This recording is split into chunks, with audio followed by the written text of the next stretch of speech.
Tonight's meditation is question and answer, and I do this about once a month because I can only come up with 3 interesting things to talk about a month. The first thing is on you guys. So if this talk is bad, it's your fault, not mine. Your questions, they can be the most burning question that your soul yearns for, and this is something that you can tell if you just got the answer to it, it would flip your whole world upside down and you would be enlightened and everything would be perfect and amazing. Or it could be like a very simple something. I had one of the little tiny kids in class ask me today if I could talk about stubbornness. And I was like, stubbornness? Was this your parents' idea to ask me about this, or was it your idea? And he said, no, it's about me. I'm asking for my brother, because my brother's very stubborn. His brother isn't this big. His brother's like this big. And this is a nice question, just something to talk about. So whatever works for you guys. Again, this is not the gospel. It's not set in stone. It's not even set in paper anywhere. It's just what I have come to understand up to this point in life and practice. So if you have questions, you can ask them if you're on the Zoom link, or you can type them in either on Facebook or Instagram, and I will probably get them. No guarantee, though. Ask away. Meryl.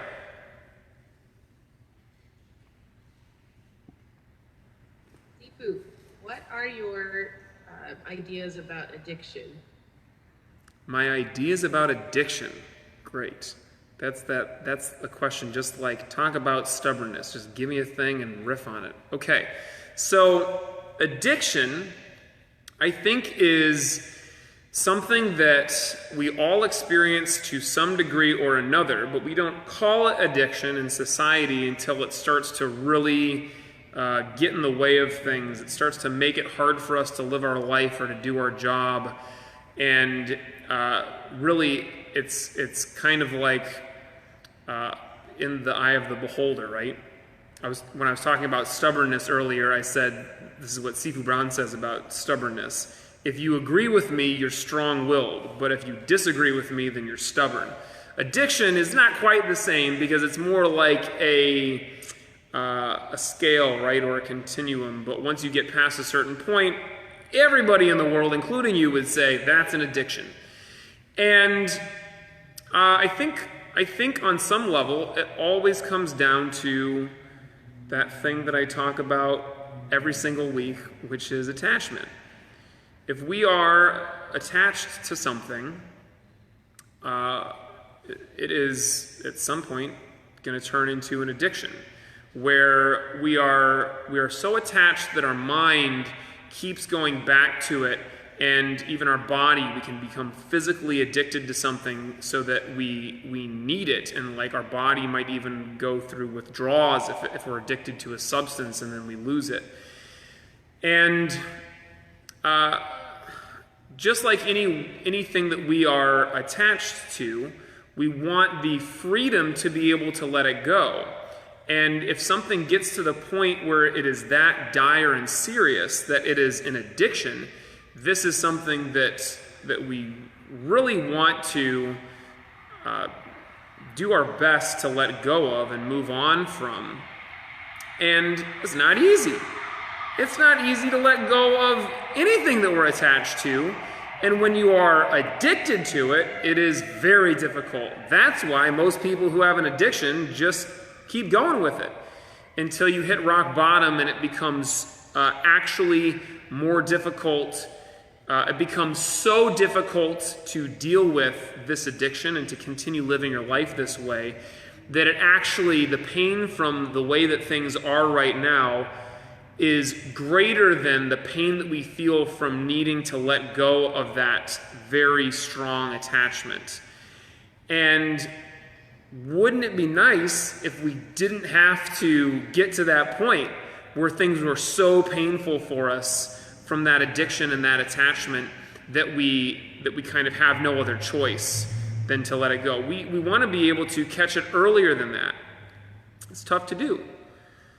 I think one of the things that we have to do to combat serious attachments and addictions is to trust the people in our life who have our best interests in heart, and they tell us, you're addicted to this thing, you need to let this go. And that, somebody telling us that, isn't really going to do anything. It is going to help you be aware, and it's going to help you then decide, this is something that I want to deal with, this is something that I want to move beyond, or honestly, it's something that I'm just going to live with, it's something that I'm okay with. And the power to change has to come from you. And if there's somebody else is addicted to something, or someone, or whatever that attachment could be to anything, then they are going to have to make that decision themselves. It's just like when I was talking to the kid who asked me about stubbornness, because he was saying, like, my brother is really stubborn. And I said, great. And honestly, if you try to tell your brother, I think you're being really stubborn right now and you should change, your brother's not going to listen to you. Now, his brother is 6 or 7 years old, and you could be 6 or 7, or you could be 20, 30, 40, 50, 60, 70, 80, 90, 100, however long we're all going to live. Nobody at any point loves hearing somebody else give them advice on how they need to change, right? It is only going to happen when that person is really looking for it. They're ready to change and they want to change. So dealing with somebody else's addiction is very tricky in that way. You're going to run into issues if you're trying to change somebody else. So sometimes the best thing that we can do is just be the example, be the change. And if you're looking at somebody else and there's something that you think that they're addicted to, that they need to let go of, if you think that there's any kind of change that they can make in their life, look at where you're at first and make sure that you're setting the best possible example. People in glass houses shouldn't throw stones. And that's not to say that you have to be 100% completely free and clear of any attachments of any kind, but recognize this. If you start talking to somebody about addiction and you're giving them advice, the first thing that they're going to say is, well, what about you? And what about this thing that you just can't get over? If you have a completely unassailable position and you have that firm moral high ground, great, they might listen to you, but one of the best pieces of advice that I can give to all of us is, if there's something about somebody else that we don't like, that is likely some kind of projection from ourself or related to that, and you can always find something in yourself to work on. And if that other person sees you working on it, they might be inclined to work on the same thing with their own life. Other question? No other question. You got another one, Meryl? Are you looking for the mute button? Was that your question? Go ahead. Okay, it's a follow-up. Okay, so say this person with an addiction where you do have the higher moral ground and you love this person. You thought you were going to, be friends forever. Should you just let them go if they don't want to follow your lead or, your example? Well, this is a tricky question that I get about once a month, which is basically, it always boils down to something like, what should I do with those crappy people in my life? Should I let them go? I love them. I love them, and they're weighing me down. Should I jettison them from my life, or should I keep going with them? And for me, this always comes down to what you are ready for. Because let's say that I'm not saying this is you, Meryl, because I don't know you that well, but let's say that you have, an addiction in your past, and you've got somebody else that's has got an addiction. You're an alcoholic and you're spending all your time with people who are drinking all the time. Like, this is not going to go well for you, right? You are so past it. You haven't even thought about taking a drink in 20 years, and you've been around it, and you're solid. That's it.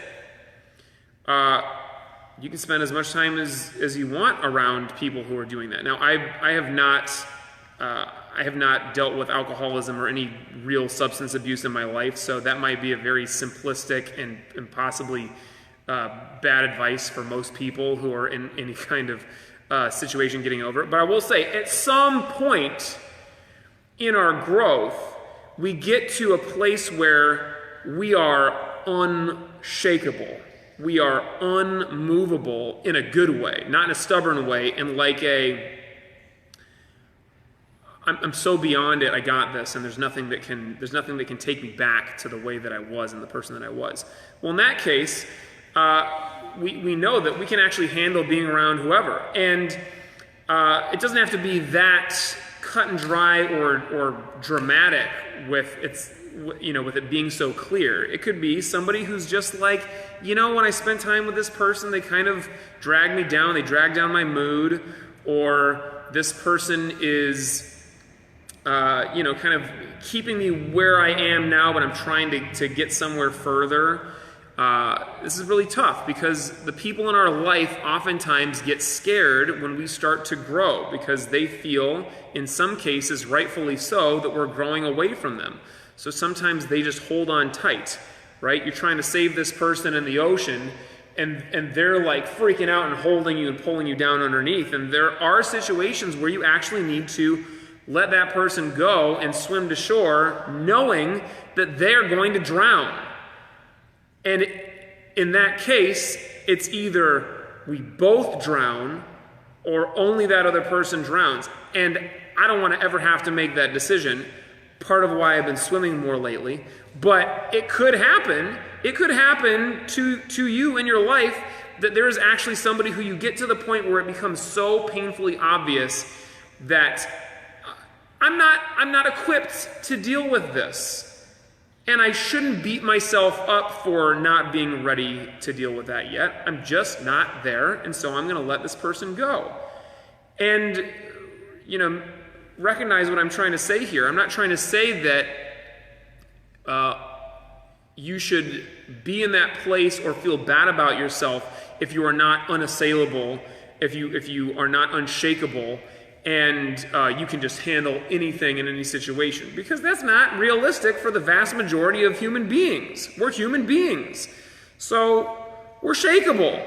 And we got to recognize that in ourselves. And you might come to that place and come to that realization and that recognition, that's a word, in yourself, where you know that you can keep this person in your life, and they are not going to be able to drag you down underwater. You're such a strong swimmer that you can take this person, and you could probably take another person and just kick all the way back to shore, and you're going to make it. But don't overestimate too quickly. Now, I'm a huge fan of thinking of myself and everybody else in my life as being huge and capable of anything. And on a practical level, sometimes that will just smack you right in the face that you have overestimated your capabilities, and you need to kind of take a step back, reassess, and recognize what is practical in this situation. So, meditation, this is a meditation class, so I should talk about that. Meditation is going to come into play with this in a very real early point here, with recognizing what is actually going on within ourselves, recognizing what we are actually capable of, being able to recognize ourselves starting to go down into our spiral immediately. Not when it's already taken us over, but as soon as you start going down, you used to go like this and you just go all the way down, the toilet flushes you down. You want to recognize like, oops, it's starting to take me down, I'm just going to get right back out of it. And introspection, self-awareness is going to be immensely important in any situation like this. I see Hannah's got a question. Sir, can you talk about physical recovery after for example, like a massacre or something like that, and what steps we should be taking during rest times? Well, I'm going to stretch here to make this a meditation question because you didn't mention anything about that. But I'll try to draw a parallel between physical recovery and mental recovery, and maybe see like the way that they interact with each other. So Hannah's question is about, I did a really hard workout. I've really put myself through something, and I need to recover from this. And so in class, she mentioned a massacre, which we do every Monday night, and you should all be coming to. It's a hard class. It is not a literal massacre, but is as close to it as we can get within the realm of the law. So you should hardly be able to drag yourself away from that class. It's very hard. You're very tired. And if you are not struggling to finish the class and not struggling at the end of it, you didn't do your job right. But let's say that you got there and you're busted up. It's hard. And you want to jump right back into it because you like doing class, which I assume you do or you wouldn't be coming to class. Yet you're asking yourself, is this the smart thing to do? So this is a question we should ask ourselves often. Is this a smart thing to do? And am I making a good decision here, or am I letting my attachments own me? Am I letting my laziness run my life? Which is just another kind of attachment. So, on a physical level, there is a limit that our body can take, and we want to know exactly what that is, and then we want to be able to push through that in a way that is sustainable and responsible. And we want to challenge ourselves and give ourselves the opportunity to truly grow beyond. And what I see oftentimes is people do a hard class and they don't come back for a week. Well, then what you're going to deal with is the next class is really hard, and all of that soreness that I finally let go of, I feel it just like it was before, because I kind of let my body atrophy in some way, and then I come back to it, and of course it's going to hurt just as much the second time. So we want to be able to realize where we are at with our ability and push it a little bit more. So even though the next day or 2 days or 3 days after you're still feeling like that soreness from recovery, you can push yourself to do the next class even though you don't feel like it. You know that it's good for you. So this is what a lot of being a martial artist and being an adult hinges on, is you know that there's something that's good for you and you don't feel like doing it, but you do it anyways. So this is my whole spiel about motivation, is if you need motivation to do something, Good luck in life, because you're not going to have it all the time. You're going to go through periods of time, months or years, when you don't have the motivation to do the things that you really know you should be doing. And so you got to take that out of the equation. So you might wake up the next day and feel like, I tweaked something. It's a sharp pain, and I know that if I go to class, I'm going to make it worse. Don't go to class. You might wake up 2 days later and feel like, ooh, it's sore, it hurts, but I know if I go to class, I'm going to feel better at the end of class. Sometimes this is what we need, is that perspective, and we've got to have put ourselves through it at least a couple times so that we know if we go to class and we go through it, we're going to be fine at the end of class. And this is true without you having had to have done a massacre.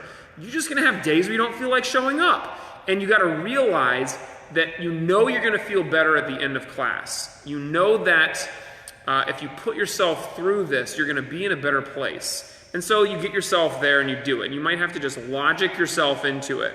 And that's a great ability to have. This is gonna be the same in many areas of life, with our meditation, with the struggles that we have, where we're going to be in a place where it feels like I just can't pull myself, out of this funk to deal with this and to push myself in the way that I need to get to the next level.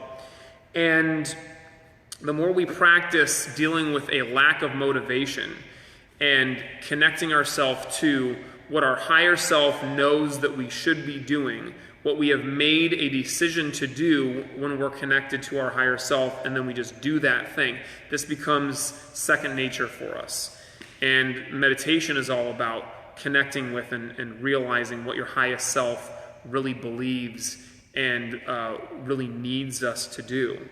So it's a great thing to use your meditation for. Not sitting in meditation and thinking about, what would my highest self do? You got to get to your highest self first. You can't sit there and think, because you'll never make it there. But you're able to let the ego go. You shed it like, dirty clothes. And then you're sitting there just in your purity. And from that state of mind, you know what is the right thing to do. You can just, all right, I've done my meditation, and now I'm going to deal with this question of what is right for me. And when you've made your decision in that state of mind, and you really get it solidly for yourself, it's much easier to stick to that kind of thing.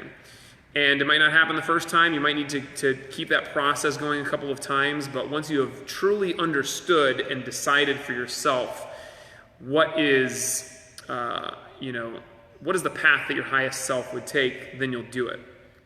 Now, there are times where recovery is absolutely necessary, and you should not ignore your body, nor should you ignore your mental or emotional recovery when it's necessary.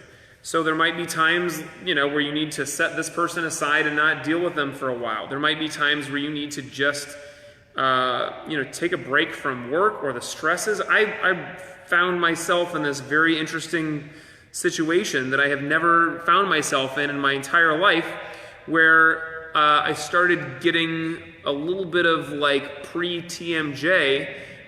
Apparently at night, my jaw was clenched. And this is almost guaranteed from without getting too political, the situation that we find ourselves in this country today. I was watching news more than I should during the day, past the point of informing myself and into the point of I'm just pissing myself off. Like I already know what's going on, and I already know what I think needs to be done and what I'm going to do about it. Now I'm just listening, getting myself riled up and amped up, and so then I go to bed and it's like sleeping like this. I've never done that before this year. Wow! So I had to stop watching the news as much, and I listen to NPR. I hear the soothing sounds of a very frank, balanced conversation, and I feel how I feel about it, and then I let it go, and then I can sleep better at night. And I have, I'm much less stressed. And look, it takes a lot to stress me out. I meditate every day. I do what I love to do every single day. There's not a lot of stress in my life.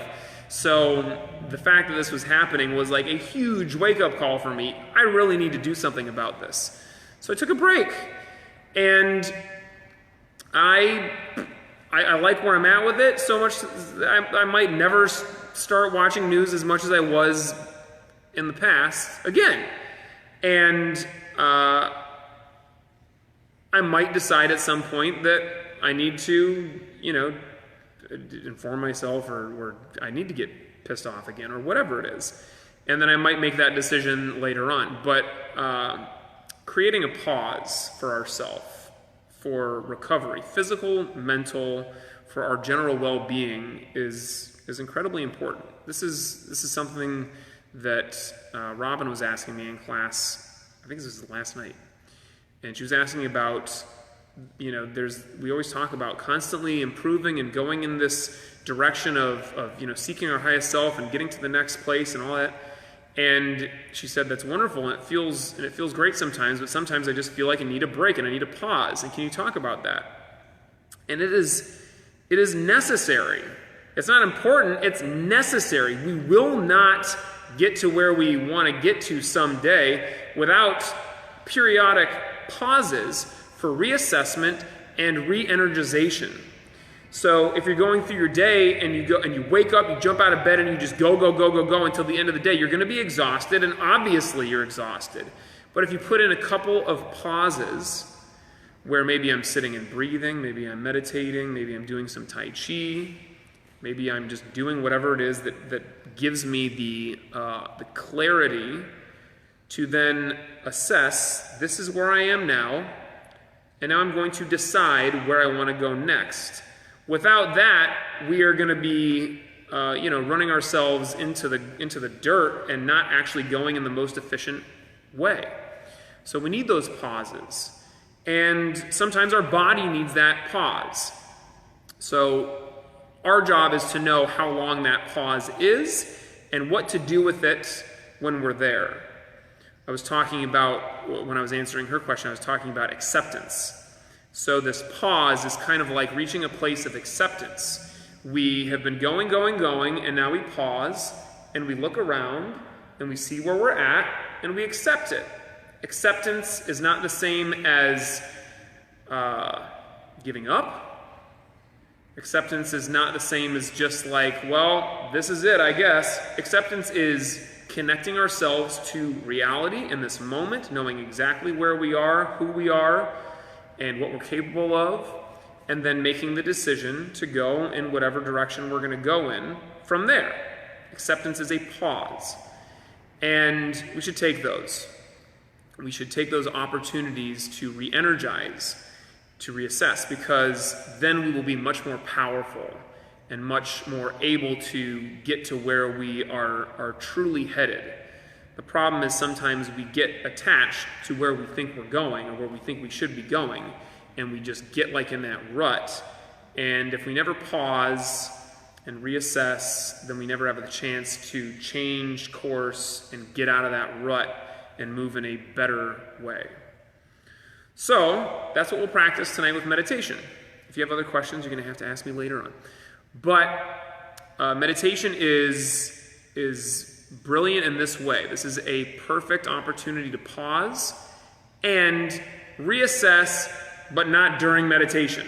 Meditation is the pause. Reassess comes after the pause. So if you're sitting there thinking about, what am I going to do? What am I going to do? Where am I at now? Where am I going next? That's not meditation. That's just sitting and thinking, and you're going to end up grinding your teeth at night.